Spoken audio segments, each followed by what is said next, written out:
महाभारत का नाम सुनते ही हमारे दिमाग में सबसे पहले ख्याल आता है 5 पांडव और 100 कौरवों का। महाभारत हमें याद दिलाता है कुरुक्षेत्र के सबसे बड़े धर्म युद्ध का, जो कौरवों और पांडवों के बीच हुआ था। महाभारत के इन सभी मुख्य पात्रों के बीच एक ऐसा भी पात्र है जिसके बारे में शायद ही आपने कभी सुना होगा। जी हाँ, हम बात कर रहे हैं कौरवों की इकलौती बहन दुशाला की। 100 कौरवों की केवल एकमात्र बहन थी जिसका नाम दुशाला था। आज की कहानी महाभारत के इसी गुमनाम पात्र को उजागर करेगी। एक बार व्यास ऋषि हस्तिनापुर पहुंचे। गांधारी को जब यह ज्ञात हुआ तो वे तुरंत उन्हें प्रसन्न करने के लिए उनकी सेवा में लग गई।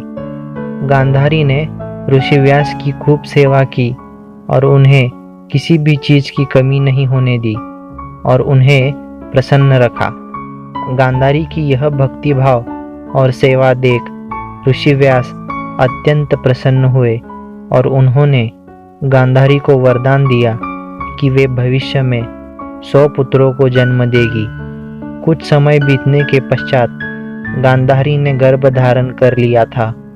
2 वर्ष बीतने के पश्चात भी संतान का जन्म नहीं हुआ था और वे चिंतित होने लगी थी।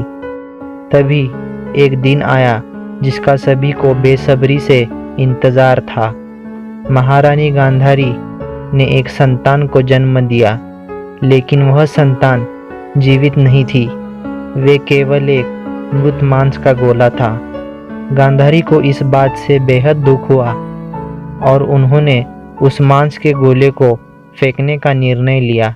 लेकिन तभी वहां ऋषि व्यास फिर से प्रकट होते हैं। ऋषि व्यास गांधारी को दुखी न होने की सलाह देते हैं और उन्हें 100 घी से भरे घड़ों का इंतजाम करने को कहते हैं। ऋषि व्यास गांधारी से कहते हैं कि इस मांस के गोले को 100 समान हिस्सों में काट कर इस घड़ों में रखना है। गांधारी यह बात सुनकर बेहद खुश हो गई क्योंकि उसके 100 पुत्रों का जन्म होने वाला था। इस प्रक्रिया की शुरुआत करने से पहले गांधारी ने ऋषि व्यास से 100 पुत्रों के अलावा एक सुंदर पुत्री की भी इच्छा व्यक्त की और ऋषि व्यास ने गांधारी के इस इच्छा को भी पूरा करने का वचन दिया। अब उस मांस के 101 समान हिस्सों को घड़ों में रख दिया।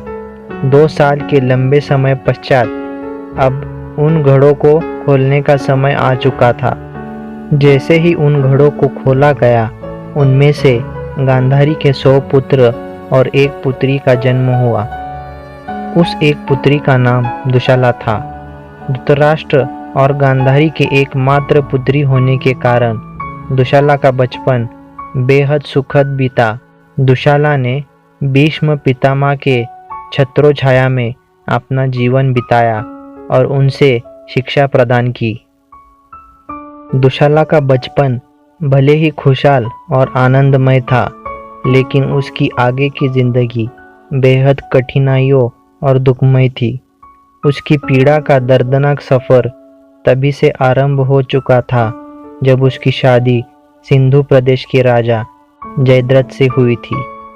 जयद्रथ एक कपटी और शक्तिशाली राजा था।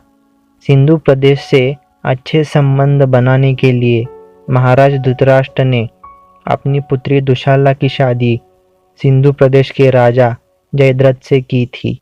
जयद्रथ महादेव का बड़ा भक्त था। उसने महादेव की घोर तपस्या करके एक वरदान की प्राप्ति की थी। महादेव के वरदान के मुताबिक जयद्रथ पांडवों को युद्ध भूमि में एक दिन के लिए रोके रख सकता था, लेकिन वो ऐसा केवल अर्जुन को छोड़ बाकी 4 पांडवों को रोक सकता था। जयद्रथ एक अलग विचारों वाला व्यक्ति था और वे एक विभाजित व्यक्तित्व वाला इंसान था। इसी के चलते वे अपने आसपास रहने वाली महिलाओं के साथ असभ्य व्यवहार करता था। वो अपनी पत्नी को भी कभी खुश नहीं रखता था। एक बार तो उसने पांडवों की पत्नी द्रौपदी के साथ भी बुरा व्यवहार किया था और उसे अगवा कर लिया था। परिणाम स्वरूप पांडवों ने जयद्रथ को गंजा कर दिया था और केवल अपनी बहन के पति होने के नाते उसे जीवन दान दिया था। जयद्रथ के इसी गंदे व्यवहार के चलते दुशला को हमेशा लज्जित होना पड़ता था और उसका वैवाहिक जीवन दुख भरा हो चुका था।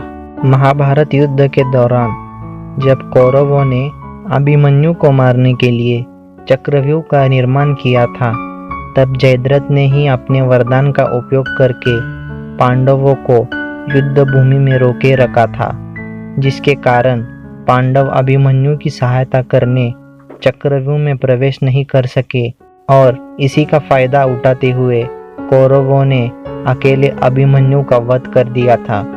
युद्ध के अगले दिन अर्जुन ने अपने पुत्र अभिमन्यु के वध का प्रतिशोध जयद्रथ का वध करके पूरा किया और इसी के चलते दुशाला अब विधवा बन चुकी थी। महाभारत युद्ध के पश्चात जब महाराज युधिष्ठिर ने अश्वमेध यज्ञ का आयोजन किया था, तो अपनी बहन का आशीर्वाद लेने और उन्हें यज्ञ में बुलाने के लिए अर्जुन सिंधु प्रदेश के लिए निकल गए थे। वहां पे जयद्रथ का पुत्र सूरत अब राज्य कर रहा था। जब उसे अपने दूतों से ज्ञात हुआ कि अर्जुन का रथ सिंधु प्रदेश की ओर बढ़ रहा है, तो उसे लगा कि अर्जुन उसका वध करने के लिए सिंधु प्रदेश आ रहे हैं और इसी भय के कारण सूरत ने अपना दम तोड़ दिया था। अब दुशाला को एक और सदमे से गुजरना पड़ रहा था। जब अर्जुन सिंधु प्रदेश पहुंचते हैं तो सूरत के मरने की खबर सुनकर उन्हें बेहद दुख होता है। अर्जुन ने सूरत के बेटे को सिंधु प्रदेश का राजा घोषित कर वे वहां से चले गए। इन सभी घटनाओं से हम अनुमान लगा सकते हैं कि दुशाला का वैवाहिक जीवन कितनी कठिनाइयों से गुजरा होगा। दुशाला जो अपने भाइयों के बिल्कुल विपरीत थी और वे हमेशा दूसरों को खुश रखती थी, हमेशा सबका ख्याल रखती थी, उसी का जीवन इतना दुख भरा था।